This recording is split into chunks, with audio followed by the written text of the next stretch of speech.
Hello everyone!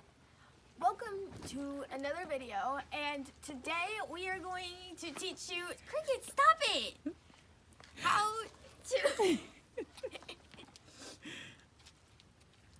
keep your animal's water from freezing up in the winter.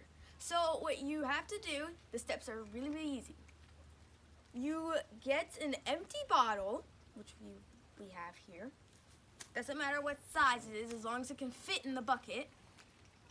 And you put a little salt. About half a cup of salt. Yeah, to fill up the bottom here.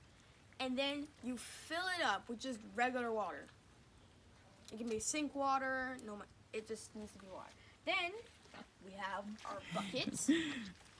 And It's okay, I got you. please move, thank you.